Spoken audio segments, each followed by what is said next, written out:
Dr. Billy Graham já levou a mensagem de esperança em Jesus Cristo para o maior número de pessoas em toda a história. Mais de 210 milhões de pessoas em 185 países ao redor do mundo foram tocadas pela mensagem do Dr. Billy Graham. Por mais de 60 anos, ele vem fazendo com que milhares de pessoas entreguem suas vidas a Jesus. Dos povos de países mais remotos da África ao coração de Nova York. Tanto para grandes chefes de Estado, como para os povos mais humildes e necessitados. Hoje, o Dr. Graham compartilha conosco a mensagem de esperança em Jesus Cristo.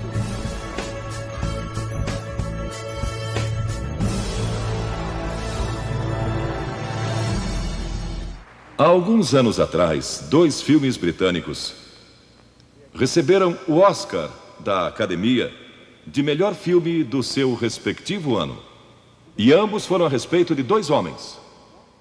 Um foi Eric Liddell e o outro foi Gandhi.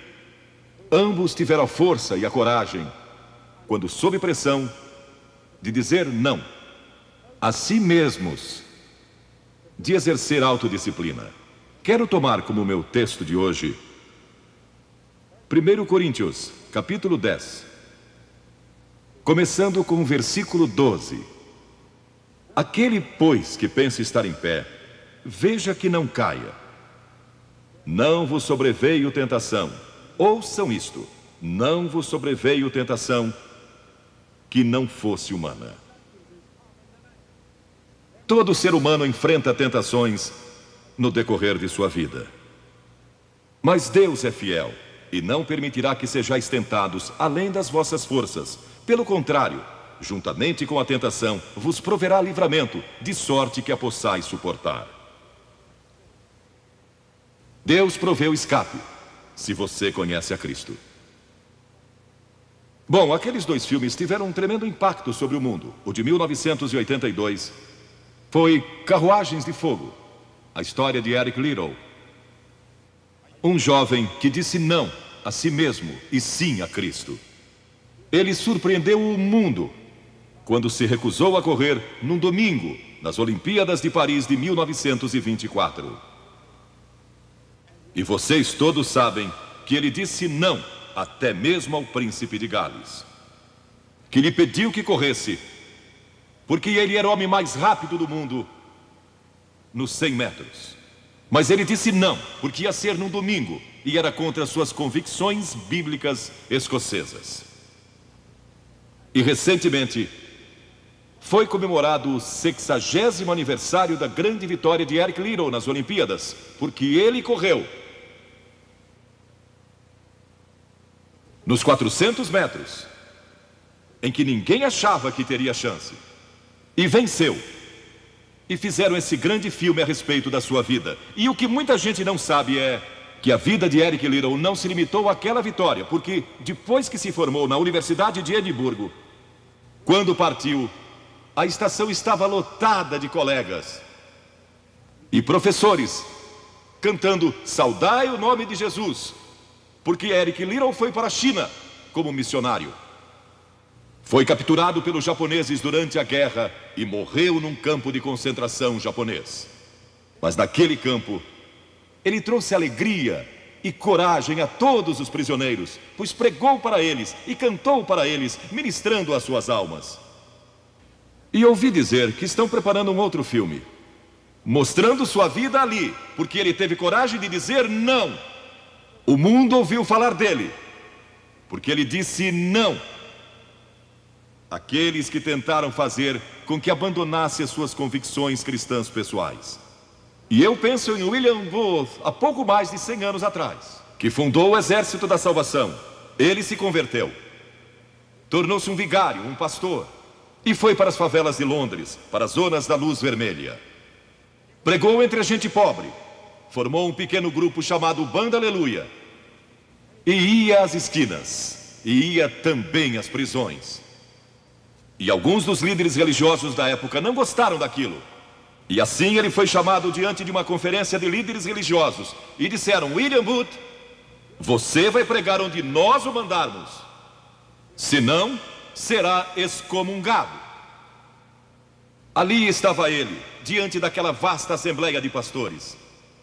Que podia dizer? Catherine Booth, que se tornou tão famosa quanto ele, sua esposa, estava na galeria e abanou o seu lenço gritando: William, diga não!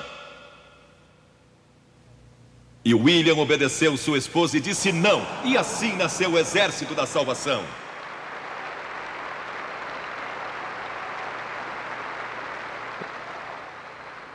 Lemos muitas histórias na Bíblia a respeito de jovens que disseram não e mudaram o curso da história. A primeira que quero mencionar, talvez nunca tenham ouvido falar. Seu nome foi Vasti e foi rainha da Pérsia. A esposa de Assuero, que reinou desde a Índia até a Etiópia. Pensem em todo o petróleo que ele tinha e provavelmente nem sabia. Um dos monarcas mais ricos que já viveu. E ele deu uma grande festa que durou muitos dias. No fim, provavelmente já bêbado, ele ordenou que sua esposa Vasti viesse e ali dançasse para todos os seus convidados. E ela assombrou aquele grupo de líderes mundiais. Ao se recusar, ela disse não. Eu não vou expor o meu corpo para esses homens. Ele mandou outra mensagem, ameaçando que ela deixaria de ser rainha e perderia seus confortos e bens materiais e toda a sua fama. Mas a sua resposta foi a mesma: não. E ela mudou a história, porque foi deposta como rainha. Nada mais sabemos. Mas por causa dela, Esther se tornou rainha e o povo judeu foi salvo. E até o dia de hoje, o povo judeu celebra um grande feriado, porque uma mulher disse não e abriu a porta para a salvação do povo judeu, porque havia um homem como Hitler, e era o primeiro-ministro do país, decidido a destruir e aniquilar os judeus. Agora, a Bíblia tem muito a dizer a respeito de sensualidade e lascívia e depravação. A palavra lascívia significa a tendência de incitar desejos sensuais. Sensualidade significa o apelo proposital aos sentidos físicos para satisfação pessoal. Talvez lendo um livro pornográfico ou assistindo um filme impróprio. A Bíblia diz que devemos nos abster das paixões carnais, da sensualidade, que fazem guerra contra a alma. Elas estão em guerra contra a sua alma e seu espírito. E a Bíblia diz que devemos nos abster delas, ficar longe delas. E então a Bíblia usa outra palavra, reprobou. Agora, isso se refere a pessoas totalmente depravadas, de consciências mortas ou cauterizadas, não sabem mais corar, perderam a capacidade de discernir entre o bem e o mal. E em Romanos 1:28 lemos: e por haverem desprezado o conhecimento de Deus, o próprio Deus os entregou a uma disposição mental reprovável para praticarem coisas inconvenientes. Ou seja, Deus desistiu deles dizendo: vão em frente, gozem toda depravação e toda sensualidade que quiserem, não vou perturbá-los. Ainda não. Mas saibam que seus pecados os acharão e prestarão contas no dia do juízo. E Paulo, escrevendo ao jovem Timóteo, disse: também estes resistem à verdade, homens de todo corrompidos, réprobos quanto à fé. Em outras palavras, rejeitaram a Cristo por tanto tempo que suas consciências se cauterizaram e seus corações se endureceram. E mesmo que o Espírito de Deus lhes fale, eles não podem ouvir. É por isso que é importante que você aceite a Cristo quando é jovem. É importante que venha a Cristo agora. Se o Espírito de Deus está falando com você, entregue a sua vida a Cristo. Porque o dia pode chegar em que a sua consciência esteja morta e você não possa mais ouvir a voz de Deus. Ela disse não. Mas Vasti, você vai perder o trono, vai perder suas riquezas, pode até perder sua vida. Ela disse: minha resposta é não. Qual é sua resposta hoje àquelas coisas que são erradas? À mentira, à lascívia, à cobiça, ao preconceito racial? Qual vai ser? Você vai disciplinar seu corpo? Vai permanecer firme às convicções que Cristo e a Bíblia ensinam? Ou vai ceder e seguir pelo caminho largo que leva à destruição? Ou vai entrar pela porta estreita e pelo caminho apertado que conduz à vida eterna? Qual vai escolher? Você tem uma escolha hoje. Deus nunca vai forçá-lo a escolher. E então houve um outro jovem, um jovem chamado Daniel. E a Bíblia diz que Daniel resolveu em seu coração que não se contaminaria com as finas iguarias do rei, nem com o vinho que ele bebia. Agora, Daniel era um jovem que tinha um propósito. Ele havia sido capturado em Jerusalém.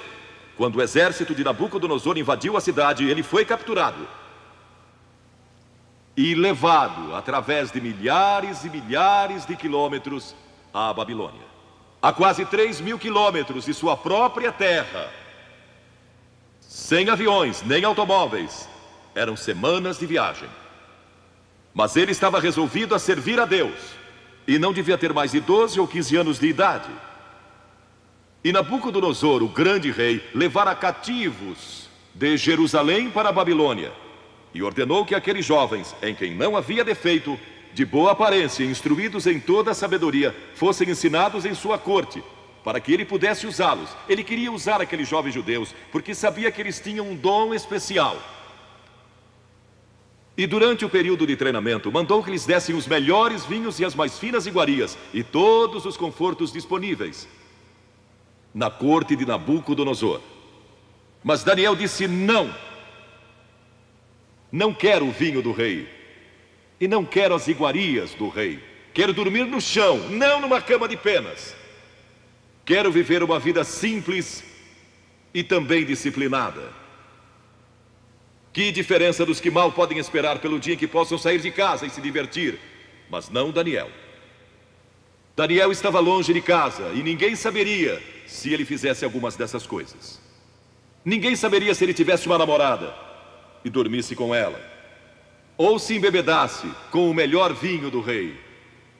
Ninguém saberia lá em Jerusalém, e ele poderia ter se tornado muito popular.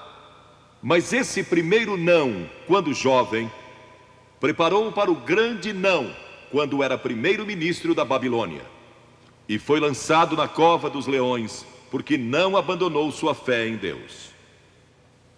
Nós nos contaminamos ao comer demais, ou ao nos embebedarmos, ou ao tomar drogas, ou gastando tempo demais assistindo televisão, ou indo aos cinemas. Jesus declarou em Lucas capítulo 21: acautelai-vos, para que nunca vos suceda que os vossos corações fiquem sobrecarregados com as consequências da orgia e das preocupações deste mundo, e para que aquele dia não venha sobre vós repentinamente. O apóstolo Paulo disse: não disponhais para a carne no tocante às suas concupiscências. E Pedro disse: porque basta o tempo decorrido para terdes executado a vontade dos gentios, tendo andado em dissoluções, concupiscências e em detestáveis idolatrias. A Bíblia diz que devemos disciplinar nossas mentes e também nossos corpos, e disciplinar o coração pela nossa fé em Cristo. E então houve outro jovem chamado José, que foi vendido para o Egito pelos seus irmãos e se tornou escravo de um homem chamado Potifar. E Potifar tinha uma linda esposa, e José era forte e bonito. E em Gênesis, no capítulo 39, se quiserem ler a história, lemos a respeito da tentação de José. A esposa de Potifar se apaixonou por José, porque José se tornou mordomo de toda a casa de Potifar, cuidando dos seus negócios. E ela viu aquele belo jovem, viril e de boa aparência, andando pela casa e pelo jardim, cuidando dos negócios todos os dias. E ela o cobiçou e disse: deita-te comigo. Ele disse: não. E acrescentou: não posso fazer isso ao meu senhor, que me confiou tudo o que tem, exceto sua esposa. Não posso pecar contra Deus, o Deus dos meus pais. Ele estava longe de casa, lá no Egito, quem saberia?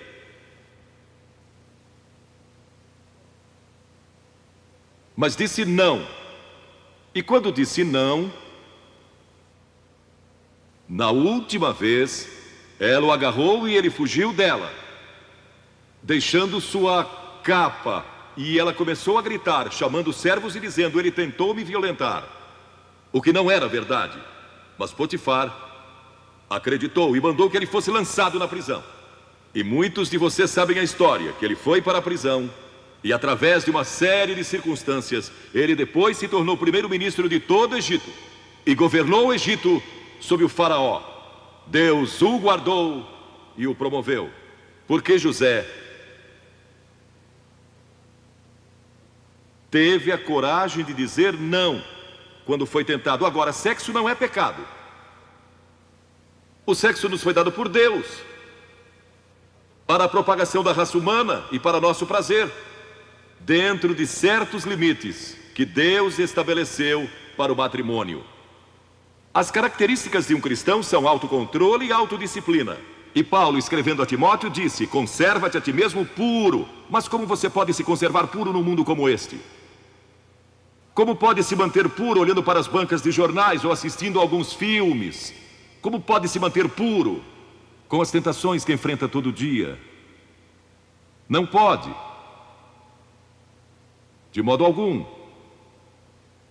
Exceto se Cristo está em seu coração, Ele lhe dará a força e o poder, porque nenhuma tentação lhe sobrevirá que Cristo não lhe ofereça o meio de escape. Entregue sua vida a Cristo hoje, deixe que Ele controle a sua vida, deixe Ele ser Senhor de sua vida, deixe que Ele controle essa área de sua vida, sua mente, seu corpo e sua vida sexual. Deixe que Ele tome conta dela. E lemos a respeito de um outro jovem chamado Moisés. Em geral pensamos em Moisés como um homem velho, de barba, mas foi na juventude que ele tomou a decisão que o levou à grandeza. Porque a Escritura diz: pela fé Moisés, quando homem, talvez 17 ou 18 anos de idade, recusou ser chamado filho da filha do faraó. Recusou.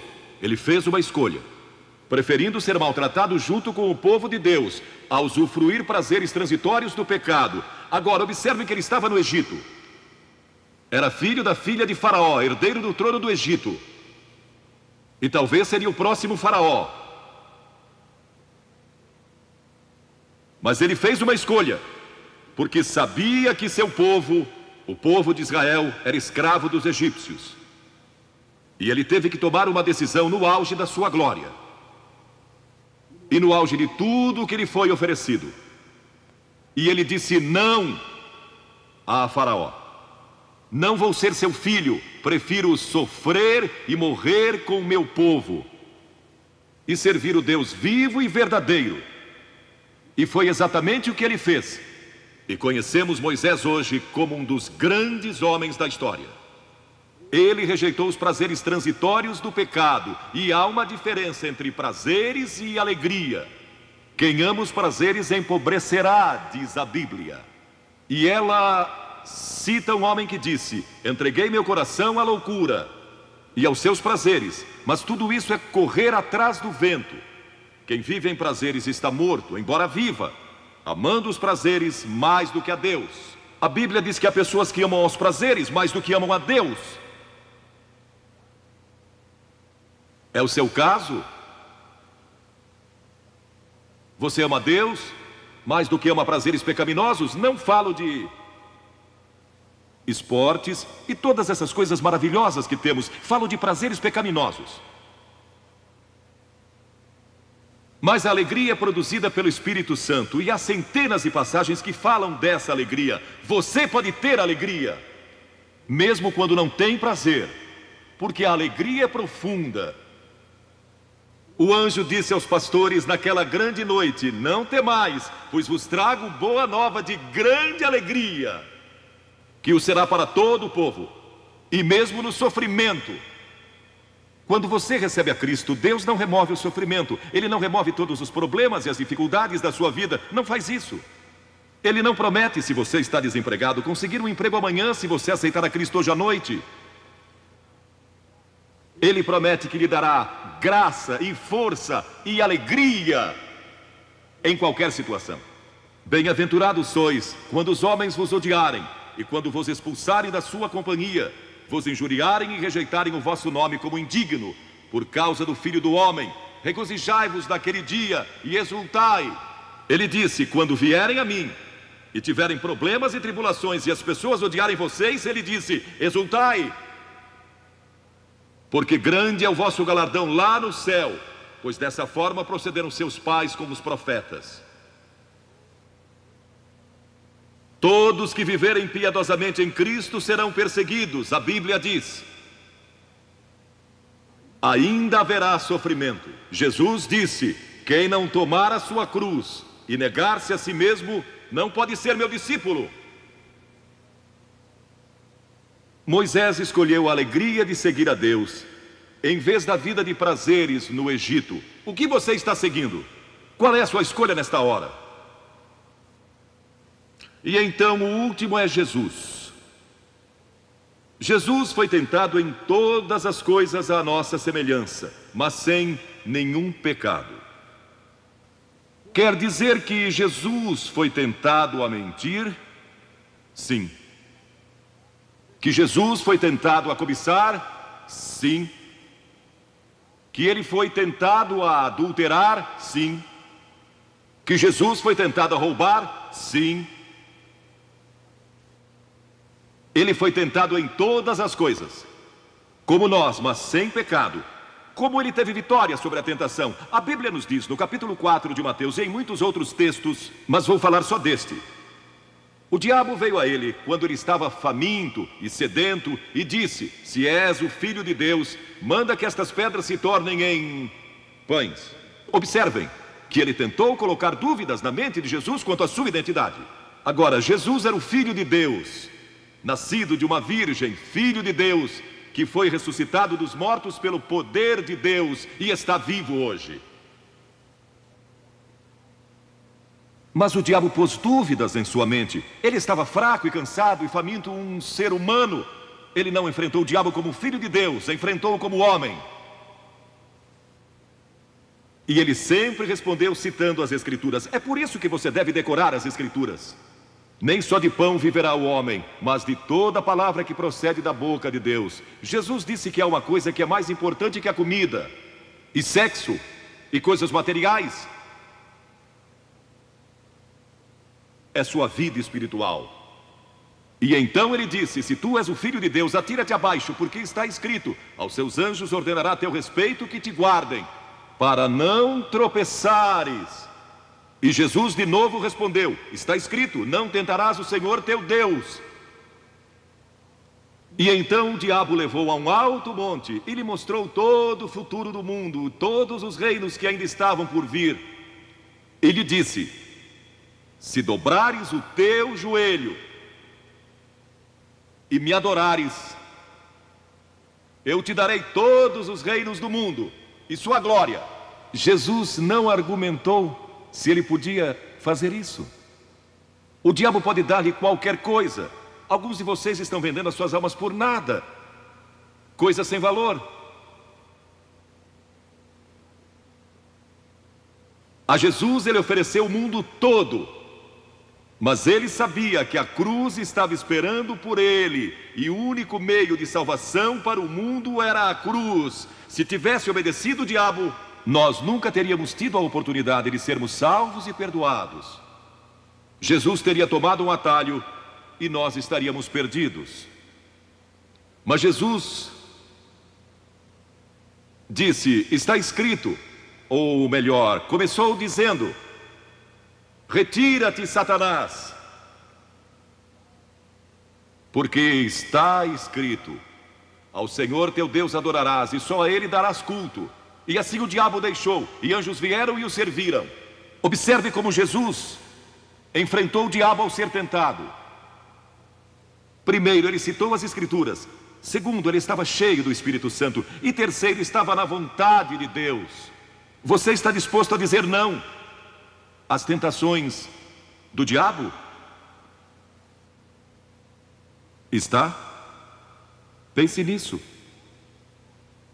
E está disposto a dizer sim às declarações de Cristo, de que Ele é Filho de Deus, e quer que Ele entre em seu coração e perdoe seus pecados, salvando? Eu sei, muitos de vocês foram batizados e confirmados. A maioria de vocês talvez sejam membros de uma igreja, ou se identificam com uma igreja, ou talvez vão à igreja 2 ou 3 vezes ao ano. Não sei se fazem isso ou não, mas sei que muitos o fazem. Mas não podem declarar aqui hoje: eu sei que meus pecados foram perdoados, eu sei que vou para o céu. Deus está disposto a perdoar todo o seu passado hoje por causa da cruz. Deus está disposto a dizer: eu perdoo você, porque Ele ama você. E Deus se interessa por você como se você fosse a única pessoa em todo o mundo. E você pode recebê-lo nesta noite. Você diz: o que preciso fazer? Primeiro, deve estar pronto a se arrepender dos seus pecados. O primeiro sermão de Jesus foi sobre arrependimento. E a palavra arrependimento significa mudança, mudar suas ideias, mudar seu estilo de vida. Deixar que Cristo entre e o ajude a mudar. Está pronto a fazer isso? Não pode mudar por si mesmo. Mas Ele o ajudará a mudar. Não que você será perfeito. Significa que vai dar à sua vida uma nova direção. E Ele estará com você para ajudá-lo. À medida que você anda dia a dia com Cristo, você vai falhar e vai errar. Não vai ser perfeito. Mas Cristo estará com você. Se estiver pronto a se arrepender, diga a Deus: nesta hora eu pequei e me arrependo, e estou pronto a mudar. E então a segunda coisa é que você o recebe pela fé. Cliff disse há pouco que você não pode racionalizar a salvação. Há certas coisas que podemos compreender, mas muitas delas a princípio você não pode entender. Tem que vir como uma criança, dizendo: não posso entender tudo, mas eu te recebo em meu coração hoje pela fé. Pela fé que somos salvos, pela fé e não por obras, para que ninguém se glorie. Pela graça que somos salvos. E então a terceira coisa: você está pronto a sair daqui hoje dizendo: vou segui-lo e servi-lo o melhor que me for possível. Sabem, em nossa reunião em Bristol, algumas semanas atrás, estava ali um jovem de 17 anos, e ele tinha ido à autoescola aquela tarde, e pediu que seu instrutor o deixasse em um dos portões do estádio. E entre aquela multidão, ele encontrou sua família, que tinha sido convidada para a cruzada. E no encerramento, ele e sua irmã fizeram o que vou pedir que vocês façam hoje. Vieram à frente e ficaram diante da plataforma, indicando que estavam entregando suas vidas a Cristo. Uma semana depois, esse rapaz de 17 anos morreu num acidente num túnel que desmoronou. Talvez vocês até tenham lido nos jornais. Ele disse sim a Cristo, nunca imaginando que em poucos dias ele estaria indo ao céu. E nós o veremos lá outra vez. Você sabe para onde iria se isso acontecesse com você? Certifique-se antes de sair daqui. Vou pedir que saiam dos seus lugares agora, centenas de vocês, talvez milhares até, e venham e fiquem aqui na frente, calmamente e reverentemente, dizendo ao vir: eu me arrependo dos meus pecados, quero receber a Cristo em meu coração, quero saber que fui perdoado e que um dia vou para o céu, quero esta nova vida. Você diz: mas Billy, por que você pede que venhamos publicamente? Por que em público? Porque toda pessoa a quem Jesus chamou no Novo Testamento chamou em público. Ele disse: se não estiver disposto a me confessar diante dos homens, tampouco eu o confessarei diante do meu Pai que está nos céus. Jesus morreu publicamente por você, despido, sangrando, diante de toda aquela multidão. Por você. Certamente você pode vir à frente hoje e declarar sua entrega a Cristo. Não somente os jovens, talvez você tenha 70 ou 80 anos. E Deus falou com você hoje. Levante-se e venha. Vamos esperar por você. Você que está assistindo pela televisão, em outras partes da Inglaterra ou do mundo, também pode tomar uma decisão por Cristo agora. Entregue sua vida a Cristo hoje e tome a decisão que estas pessoas estão tomando, estas centenas de pessoas. Vimos mais de 3.000 pessoas todas as noites. Que Deus o ajude a tomar essa decisão hoje. E procure uma igreja mais próxima.